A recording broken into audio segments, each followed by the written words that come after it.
ॐ यथाग्निर्दाहिका शक्ति रामकृष्णे स्थिता ह्य सर्वविद्यास्वरूपां तं शारदां প্রণমাম্যহম। মায়ের ক্ষমাশীলা ধর্মের উপরে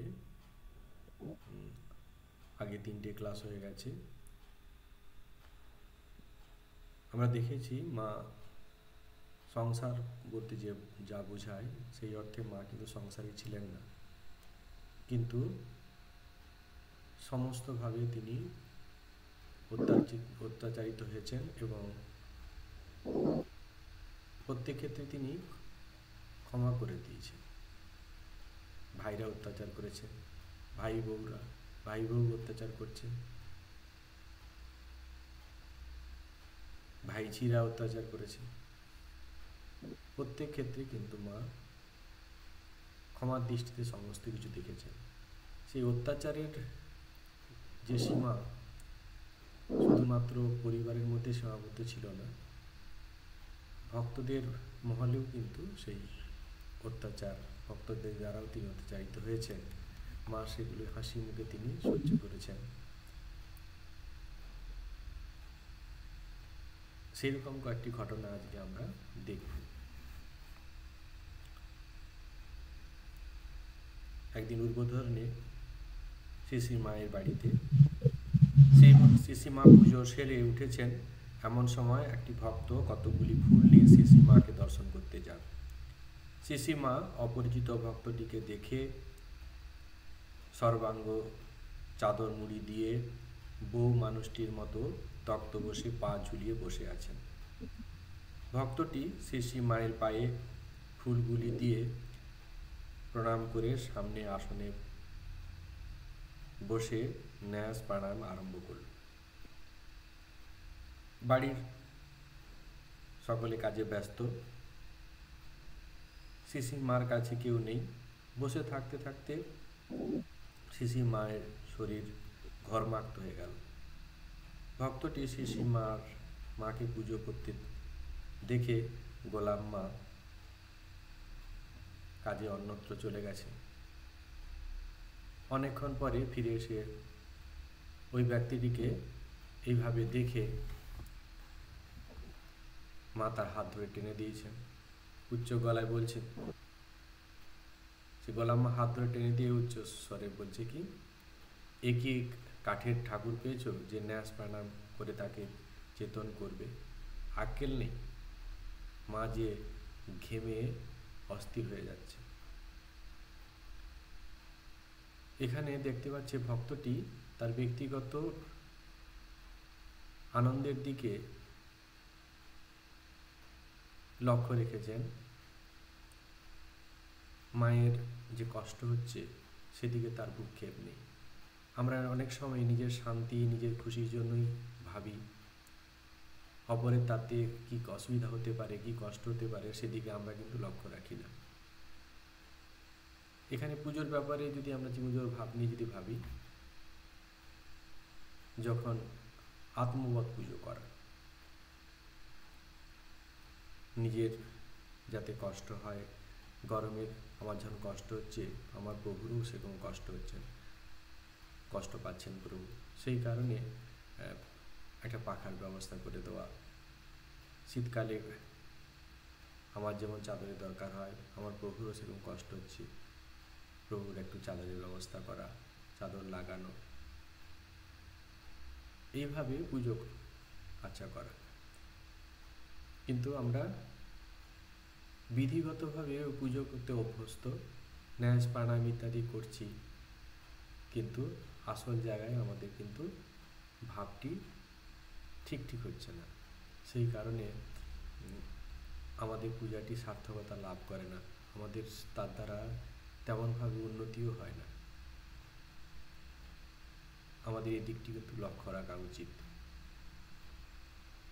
আরেকটি ভক্ত এসেছে, মায়ের পায়ে বুড়ো আঙ্গুলে কিছু ঠোকা দিচ্ছে, মা উ করে চিৎকার করছে। একটি মেয়ে ভক্ত এসেছে, মায়ের যাওয়ার সময় মায়ের পায়ে কামড় দিয়ে যাচ্ছেন। কেন করছেন না? মা আমাকে মনে রাখবেন। এই যে অত্যাচার মায়ের, মা কিন্তু হাসি মুখে সব সহ্য করে নিয়েছেন। মা সমস্ত কিছু হাসি মুখে সহ্য করে নিয়েছেন। তার স্নেহ ভক্তদের প্রতি আমরা দেখতে পাই যে এই লৌকিক জগতে আমরা যে গর্ভধারিণী মাকে পেয়েছি, তারাই তিনি আমাদের সমস্ত ভুল ত্রুটি ক্ষমা করে দেন। সাক্ষাৎ জগদম্বা, জগদ্ধাত্রী যিনি, তার তো দয়া ক্ষমতা ক্ষমার সীমা পরিসীমা নেই। তাই মাকে আমরা দেখছি তিনি ক্ষমা করে দিচ্ছেন সমস্ত ক্ষেত্রে। কিন্তু আমাদের সবসময় লক্ষ্য রাখতে হবে যে আমরা ক্ষমা পাচ্ছি বলে আমরা যেন কখনোই অপরের সঙ্গে আমাদের ব্যক্তিগত স্বার্থের কারণে, ব্যক্তিগত ইচ্ছাকে চরিতার্থ করার জন্য আমরা যেন কষ্ট না দিয়ে ফেলি। এই দিকটি কিন্তু খুব মূল্যবান জিনিস, এই দিকটি আমাদের ভাবতে হবে। যেটি আমরা এই প্রতিটি ঘটনা দেখতে পাচ্ছি যে ভক্তরা এই প্রতিটি ক্ষেত্রে নিজের ব্যক্তিগত ইচ্ছাকেই বেশি প্রাধান্য দিয়েছেন। সেখানে মায়ের কি কষ্ট হবে সে দিকটা তাদের কাছে অতটা ইম্পর্টেন্ট হচ্ছে না। তো আমরা আমাদের পারিবারিক জীবনে, সংসার জীবনে আমাদের সুখ আহ্লাদের জন্য আমরা যেন অপরের কষ্টের কারণ না হই, এই দিকটা আমাদের ভাবতে হবে। এই খেপা ভক্তের ঘটনা। খেপা ভক্তটি একজন সঙ্গীকে সঙ্গে জয়রামবাটিতে শিশি মায়ের কাছে এসেছে দুর্গাপুজোর সময়, অষ্টমীর দিন। দুইজনে পদ্মফুল সংগ্রহ করে শিশি মায়ের পায়ে অঞ্জলি দিল। খেপা ভক্তটি শিশি মাকে বলল, মা আমায় সন্ন্যাস দাও। দেখা দেখি অপরটিও সন্ন্যাস চাইল। শিশিমা হেসে তাদের বললেন, সব হবে বাবা, চিন্তা কি? খেপা ভক্তটি জেদ করে বলল, তা সন্ন্যাস দিতেই হবে মা, আমাদের গেরুয়া দাও। শিশিমা তখন গম্ভীর হয়ে বললেন, গেরুয়ায় কি হবে বাবা? গেরুয়াতে কি আছে? তোমরা তো বিয়ে করনি, সন্ন্যাসী তো আছোই, আর যা যা দরকার সব ক্রমে হবে। খেপা ভক্তটি আবার বলল, মা আমার ইচ্ছা হয় পৈতে কাপড় চোপড় ফেলে দিয়ে তৈলঙ্গ স্বামীর মতো সমগ্র সর্বদা ভগবত চিন্তায় বিভোর হয়ে থাকি। শিশিমা হেসে বললেন, হবে বাবা, হবে। খেপা ভক্তটি অস্থিরভাবে বলতে লাগলো, মা দেই ফেলে, পৈতে কাপড় ফেলি দেই। কেবল কথার কথা নয়, কাজও করতে যাচ্ছে দেখে শিশিমা ব্যস্ত হয়ে বললেন, থাক না বাবা, থাক না, সময় হলে আপনিই খসে যাবে। এতেও শান্ত না হয়ে খেপা ভক্তটি শিশিমাকে বলল, মা ঠাকুরের পাগলামির একটু ছিটেফোঁটা আমায় দাও, আমায় পাগল করে দাও। আবার বলল, মা ভক্তি টক্তি কিছুই দিচ্ছ না, ঠাকুরকে দেখাবে না? শিশিমা আবার বললেন, হবে বাবা, সব হবে। ভক্তটি এমনই খেপা যে মধ্যাহ্নে প্রসাদ পেতে বসে শিশিমাকে বলল, মা এ কি পায়েস রেঁধেছ, একটুও ভালো হয়নি। সকাল থেকে এত অত্যাচারেও ক্ষমাশীলা শিশিমা হেসে বললেন, কি করব বাবা, এখানে দুধ তেমন পাওয়া যায় না। একজন প্রাচীন ভক্ত, কেদারের মা, কাছেই ছিলেন। তিনি বললেন, বেশ তো বাবা, তোমরা সব ছেলে আছো, খুব করে জিনিসপত্র এনে দাও, মা ভালো করে খাওয়াবেন। সে কথায় কান নিয়ে খেপা ভক্তটি বলল, মা এবার কিন্তু খেয়ে পেট ভরল না, আবার এসে পেট ভরে খেয়ে যাব, আর উদ্বোধনে আমার আরেকবার দেখা দিও। জয়রামবাটি থেকে বাড়ি ফিরে এসে খেপা ভক্তটি শ্রীরামকৃষ্ণের দর্শনের জন্য অস্থিরতা প্রকাশ করতে থাকে। সে বিশ্বাস করে শিশি মা ইচ্ছা করলেই ঠাকুরকে দর্শন করাতে পারে, অথচ দেখাচ্ছেন না। খুব বিরক্তি নিয়ে আবার সে জয়রামবাটি গিয়ে শিশিমাকে বলল, মা, ঠাকুরকে দেখাবে না? শিশিমা স্নেহ মাখা স্বরে বললেন, হবে বাবা, কেন ব্যস্ত হচ্ছ? অত্যন্ত রেগে গিয়ে ক্ষেপা বলল, কেবল ফাঁকি দিচ্ছ? এই নাও তোমার জপের মালা, আমি আর কিছু চাইনি, এবং জপের মালা ছুঁড়ে দিল। শিশিমা বললেন, আচ্ছা থাক, ঠাকুরের ছেলে হয়ে থাকো। ক্ষেপা জপের মালা রেখে চলে গেল। এরপর সে রীতিমতো পাগল হয়ে যায়। এই ক্ষেপা ভক্তটির পরিণতি সম্পর্কে স্বামী অরূপানন্দজি লিখছেন, উদ্বোধনে ধমক খাইয়া ভক্তটি বাগবাজারে গঙ্গার ধারে পড়িয়া থাকিত, কখনো বা উদ্বোধনের রেয়াকে বসিয়া থাকিত, আসিলে দুপুরে রেয়াকে বসিয়া দুটি খাইয়া যাইত। এইভাবে কিছুদিন গত হইলে একদিন তাহাকে নানা প্রকারে বুঝাইয়া রাজি করাইয়া শিশিমা মায়ের অনুমতি ক্রমে তাহার নিকট লইয়া যাওয়া হইল। মা তাকে বুঝাইতে লাগিলেন। ঠাকুর বলতেন, যারা আমাকে ডাকবে তাদের জন্য আমাকে অন্তিমে দাঁড়াতে হবে। এটি তার নিজের মুখের কথা। তুমি আমার ছেলে, তোমার ভয় কি? তুমি কেন অমন পাগল হয়ে চলবে? এতে যে তাঁর দুর্নাম, লোকে বলবে তার ভক্ত পাগল হয়েছে। তোমার কি এমন করা উচিত যাতে তার দুর্নাম হয়? যাও, বাড়ি যাও, 10 জনে যেমন আছে বেশ খাও দাও থাকো। যখন তোমার দেহ যাবে তখন তিনি দেখা দিয়ে নিয়ে যাবেন। কে তাকে প্রত্যক্ষ দেখেছে বলো না? এক নরেন দেখেছিল। সেও যখন তার খুব ব্যাকুলতা ওই সব দেশে, আমেরিকায়, তখন তিনি তার হাত ধরে রেখেছেন ঠাকুর। সে তা বোধ করত, তাও কিছু দিনের জন্য। বেশ, যাও, বাড়ি গিয়ে থাকো। সংসারীদের কত কষ্ট। এই সেদিন রামের ছেলে মারা গেল, তোমরা ঘুমিয়ে হাঁপ ছেড়ে বাঁচো। তারপর বলিলেন, সেদিন আমি পূজা করছিলুম, পূজা করতে করতে দেখি এর মুখ, ঝাঁকড়া ঝাঁকড়া চুল, গোপালটির মতো। সেই দিনই খানিক পরে এসে উপস্থিত। মায়ের এই সকল উপদেশ ও সান্ত্বনায় ভক্তটি অনেকটি শান্ত হয়ে গেল। সেদিন দুপুরে প্রসাদ পাইয়া সে দেশে চলিয়া গেল। বাড়ি গিয়া ক্রমশ প্রকৃতিস্থ হইয়াছিল। এখানে ঘটনাটি খুব অদ্ভুত, যে ক্ষেপা ভক্তটি কিন্তু মাকে সবসময় বিভিন্নভাবে অত্যাচার করছেন,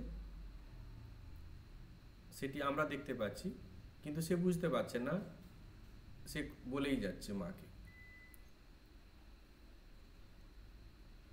মা সমস্ত কিছু সহ্য করছেন, হাসি মুখে সহ্য করছেন।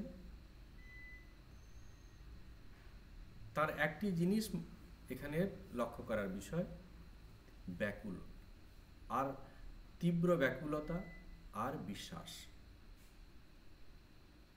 সে অধিকারী নয়, তাই মা তাকে সন্ন্যাস নিতে দিচ্ছেন না, কিন্তু তার যে ব্যাকুলতা, সেটিকে কিন্তু মা অস্বীকার করছেন না, তার সম্মান দিচ্ছেন।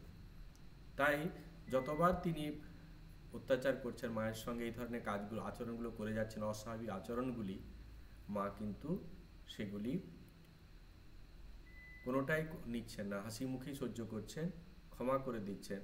তার ব্যাকুলতাকেই মা বেশি প্রাধান্য দিচ্ছেন। এরপরে দেখা যাচ্ছে ভক্তটিকে যখন এসছে, তখন তার মধ্যে বিবেকের জাগরণ ঘটাচ্ছেন। আর এই যে বিবেকের জাগরণটি ঘটাচ্ছেন সেটা কিন্তু স্নেহের ভাষায়। কীভাবে জাগাচ্ছেন? দেখো, তুমি ঠাকুরের ছেলে, তুমি যদি এরকম রাস্তাঘাটে পাগলামি করে ঘুরে বেড়াও, লোকে কি বলবে যে তার ভক্তরা পাগল হয়ে গেছে।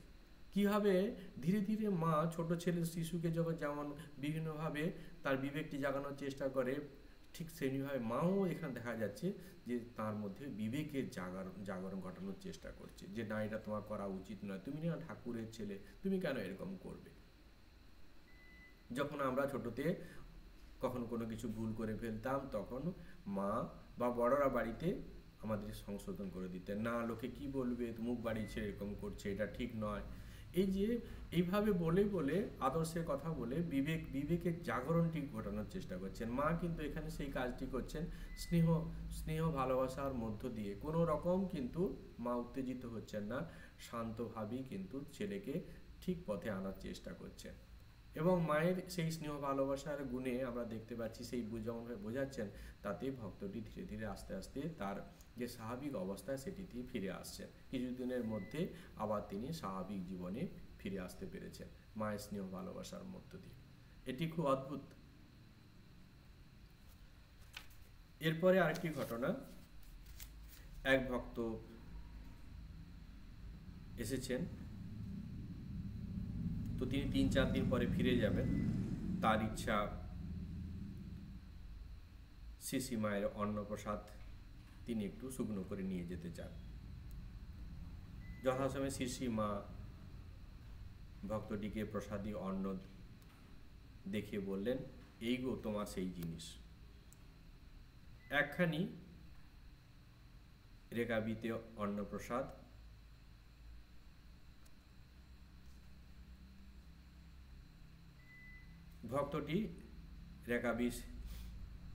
ভক্তটি কি করছেন, রেকাবিটি শ্রী মায়ের ঘরের সম্মুখে একখানা যে ঝুলানো টিনের উপরে তিনি শুকোতে দিয়েছেন।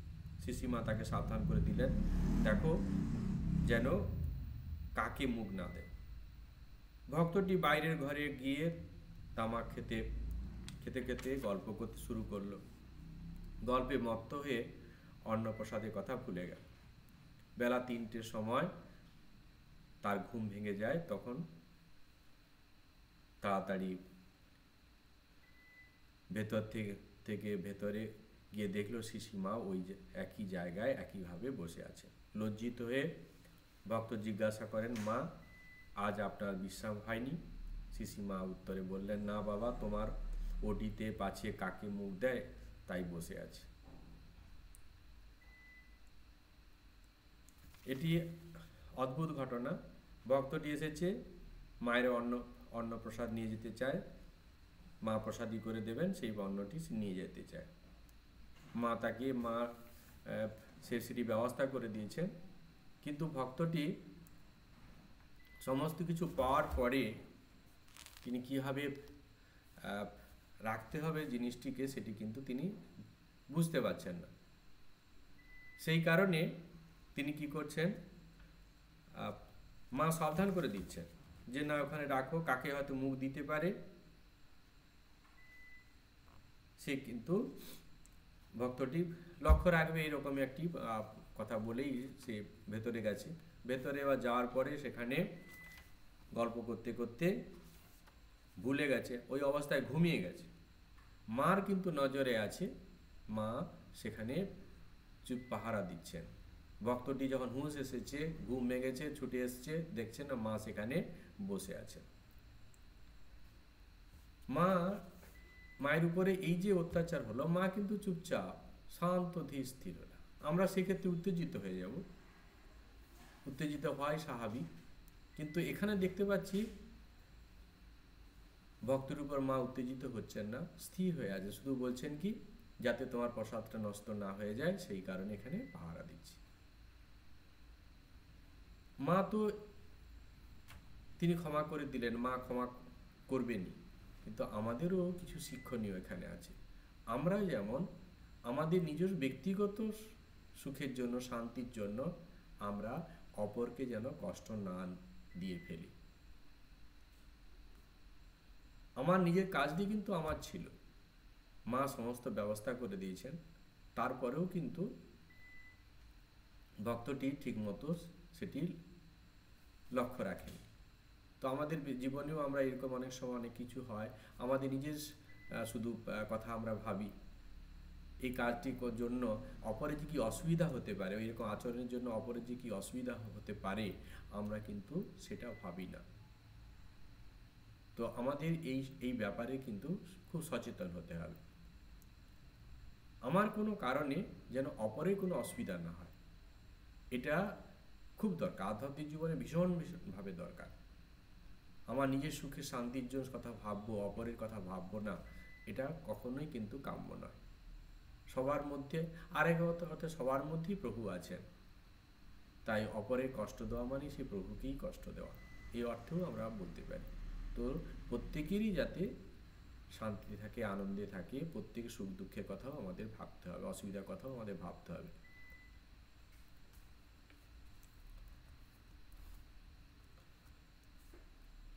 কোনো কোনো ভক্ত শিশি মায়ের পা জড়িয়ে ধরে বলতেন, মা আপনি বলুন,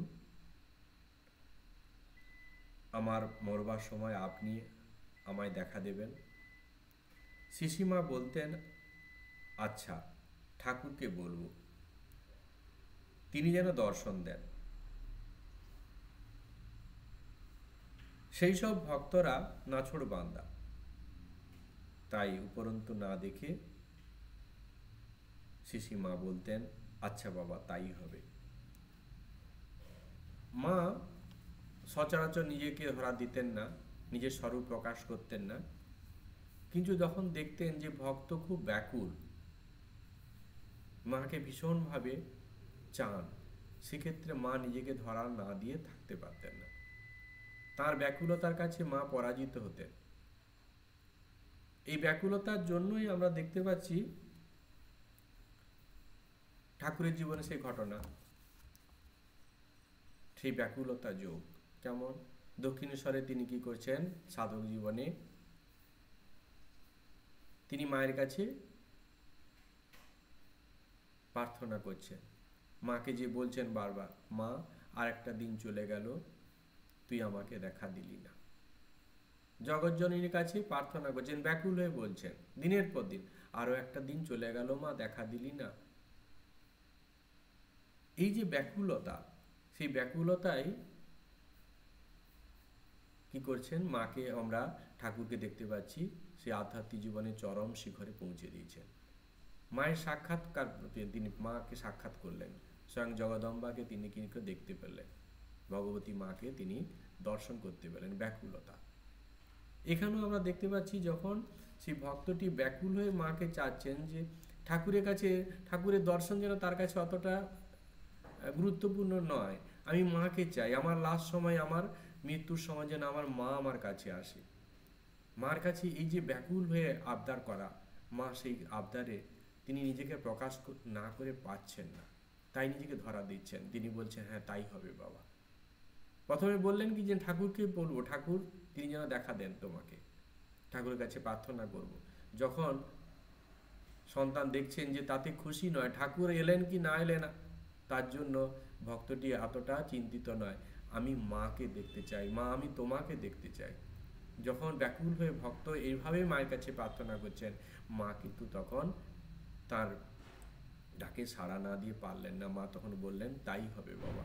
মা ভক্তের আবদারকে মেনে নিচ্ছেন। তাই এই ব্যাকুল হয়ে যখন আমরা কোনো কিছু প্রভুর কাছে প্রার্থনা করব, ব্যাকুল হয়ে মায়ের কাছে প্রার্থনা আমরা করব, তখন আমরা তার ডাক নিশ্চয়ই শুনতে পারব, নিশ্চয়ই মায়ের সেই কৃপা এখনো আমরা ধরতে পারবো, বুঝতে পারবো। এরপর আরেকটি ঘটনা, গোলাম মা নিজের ভাবেই থাকতেন ও চলতেন, এর ফলে অন্যের কোনো অসুবিধা হচ্ছে কিনা সে বিষয়ে খেয়াল রাখতে পারতেন না। তিনি সন্ধ্যার পর অনেকক্ষণ শ্রীরামকৃষ্ণের কাছে থাকতেন। কোনো কোনো দিন তাঁর নহবতে ফিরতে রাত্রি 10টা বেজে যেত। শিশিমা নহবতের বারান্দায় গোলাম্মার খাবার নিয়ে বসে থাকতেন। এইভাবে রোজ বসে থাকা শিশি মায়ের পক্ষে বিশেষ অসুবিধার কারণ হয়ে দাঁড়িয়েছিল। একদিন শিশি মা বিরক্ত হয়ে স্বগতোক্তি করেছিলেন, খাবার বিড়ালে কুকুরে খায় খাক, আমি আর আগলাতে পারবো না। শ্রীরামকৃষ্ণ সেই স্বগতোক্তি শুনতে পেয়ে পরদিন গোলাম্মাকে বললেন, তুমি এতক্ষণ থাকো, ওর কষ্ট হয়, ওকে খাবার আগলে থাকতে হয়। গোলাম্মা উত্তরে শ্রীরামকৃষ্ণকে বলেন, না, মা আমাকে খুব ভালোবাসেন, মেয়ের মতো নাম ধরে ডাকেন। এখানে দেখতে পাচ্ছি যে গোলাম্মা মায়ের কাছে সবসময় ঘুরে বেড়াচ্ছেন, কিন্তু মায়ের সমস্ত সত্তা সম্বন্ধে জানেন, দিব্য সত্তা সম্বন্ধে তিনি জানেন, কিন্তু কর্মক্ষেত্রে যে ধরনের আচরণ হওয়া উচিত একটি বিশেষ পরিস্থিতিতে, সেটি কিন্তু ভুলে যাচ্ছে। নিজের ব্যক্তিগত ইচ্ছা, নিজের ব্যক্তিগত চাওয়া পাওয়াটিকে তার কাছে খুব বড় হয়ে গেছে।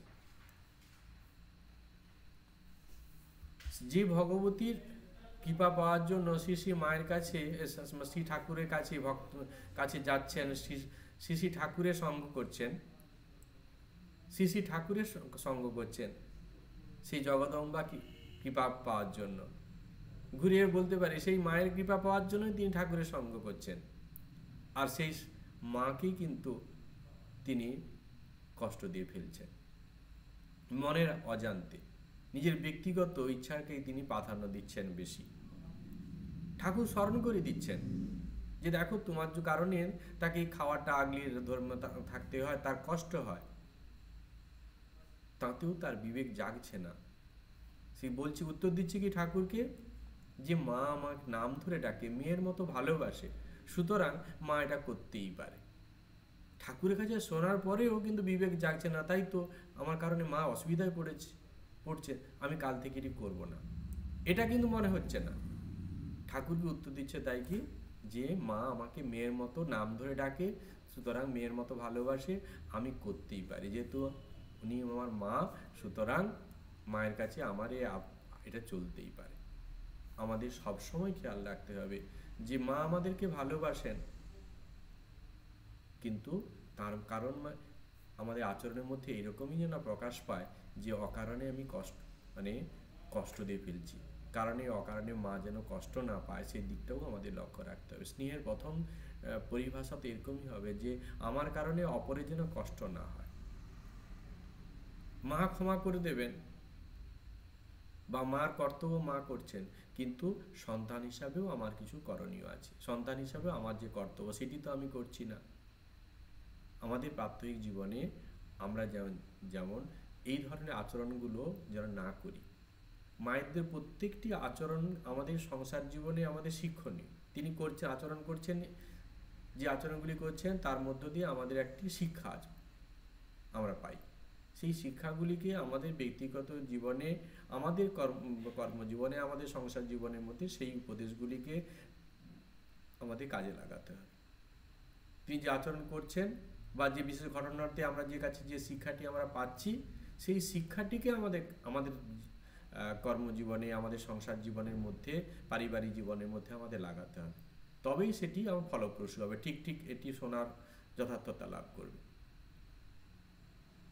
আমাদের এইভাবে এই দৃষ্টিকোণে দেখি যে গোলাম্মা কোন লেভেলের সাধিকা, তিনি কত উচ্চ মার্গের সাধিকা, তারপরেও কিন্তু তার আচার আচরণের মধ্যে এরকম ভুল ত্রুটি ঘটছে, বিবেকটা ঠিক মতো সবসময় ঠিক মতো কাজ করছে না, ব্যক্তিগত চাওয়া পাওয়াগুলো সেখানে বেশি প্রাধান্য পেয়ে যাচ্ছে। তো আমাদের সেই রকম চিন্তা ভাবনা করা উচিত, আমরাও যেন এই রকম ভুল ত্রুটি না করে ফেলি। প্রত্যেক অবস্থায় নিজের বিবেকটাকে জাগানো উচিত, বিবেককে জাগিয়ে আমাদের কর্ম করা উচিত, যে আমার কারণে এখানে যা কিছু আজকে শিখলাম, আমার কারণে অপরের জন্য কোনো কষ্ট না হয়। আমার নিজের সুখটাকে শুধু প্রাধান্য দেব, আমার ভালো, আমি খাবো, আমি ভালো পড়বো, আমারটাতেই আমি সন্তুষ্ট থাকব, অপরের কি কষ্ট হচ্ছে না করছে সেদিকে আমি ভ্রুক্ষেপ করছি না, এটা কিন্তু কখনোই কাম্য না, এটা কখনোই আমাদের কিন্তু কাম্য না। আমাদের এদিকটা সবসময় কিন্তু লক্ষ্য রাখা উচিত। আরেকটি আমরা দেখলাম কি, প্রথম অবস্থায় যে ঘটনাটি পড়া হলো সেখানে দেখলাম যে ভক্ত এসে মাকে কি করছে, পুজো করতে বসেছে, ন্যাস করছে, প্রণাম করছে। মা কিন্তু এই দীর্ঘ সময় ধরে এইসব ক্রিয়া করার জন্য মা ঘেমে যাচ্ছেন, তাতে কিন্তু ভক্ত ভ্রুক্ষেপ করছেন না, তার নিজের যে আনন্দ হচ্ছে, নিজের আনন্দটাকে তিনি প্রাধান্য দিচ্ছেন। এখানেও সে একই ব্যাপার। আমরা যখন সেবা করব ভগবানের, তখন আমাদের এই কথাটি মনে রাখতে হবে যে আমার যেমন আত্মবোধ সেবা, আমার যেমন গ্রীষ্মতে গরম লাগে, আমার একটু পাখার দরকার হয়, আমি যে প্রভুর সেবা করছি, প্রভুরও কষ্ট হচ্ছে, সুতরাং পাখাটু যেন সেখানে জ্বালানো দিয়ে সম্ভব হয়, তাহলে একটু পাখার ব্যবস্থা করে দিলে ভালো। শীতে আমার যেমন কষ্ট হচ্ছে, আমার গায়ে একটু চাদর দরকার, ঠাকুরের যেন সেরকমই একটু চাদর দিন থাকলে ভালো হয়। ঠাকুরের কষ্ট হচ্ছে, ভগবানেরও কষ্ট হচ্ছে, যে ভগবানের পুজো করি, শিব ভগবান ও কালী বিষ্ণু, যার যে ভগবান ভালো লাগে, যে ভগবানই আমরা পুজো করি না কেন, সঙ্গে সঙ্গে এই কথাটি আমাদের ভাবতে হবে। যার সম্ভব নেই, কিছু করার নেই, কিন্তু আমাদের চেষ্টা করতে, মনের ভাবনা যেন এরকমই থাকে। এখানে দেখা যাচ্ছে যে মা ঘেমে যাচ্ছে, কিন্তু সেদিকে ভ্রুক্ষেপ করছে না, শুধু প্রাণায়াম করে কি করছে, নিজের আনন্দ শুধু পাচ্ছে, তৃপ্তি লাভ করছেন। এটা আমি যার পুজো করছি, যাকে খুশি করতে চাই, তিনি তো কষ্ট পেয়ে যাচ্ছেন, আমি তার কৃপা পাওয়ার জন্য তাকে খুশি করতে হবে, তাই তো আমি তাকে কষ্ট দিয়ে ফেলছি, আমার নিজের খুশি কথা ভেবে আমি কিন্তু মাকে এখানে কষ্ট দিয়ে ফেলছি, আমার ইষ্টকে আমি কষ্ট দিয়ে ফেলছি, আমার যে পূজা সেটি সার্থকতা লাভ করছে না। তাই আমাদের এই কথাও মনে রাখতে হবে যে পুজো আর্চার সময় আমাদের সাবধানতা, আর তার থেকেও বড় কথা জিনিস, আমার নিজের খুশির জন্য আমি যেন অপরকে কষ্ট না দিই, নিজের খুশিটা সেখানে যেন ইম্পর্টেন্স বেশি না পায়। আমরা সবসময় কিন্তু এটা করে ফেলি, স্বার্থপরের মতো কাজ করি, অপরকে কষ্ট দিই, নিজে আনন্দে থাকবো, নিজে ভালো করে থাকবো, অপরে কি হলো না হলো আমরা তোয়াক্কা করি না। এই ব্যাপারে আমাদের খুব সাবধান হতে হবে। আজকে এই পর্যন্ত, ভালো থাকুন, আনন্দে থাকুন। জয় ঠাকুর, জয় মা। ওম শান্তি শান্তি শান্তি। হরি ওম তৎসৎ। শ্রীরামকৃষ্ণার্পণমস্তু।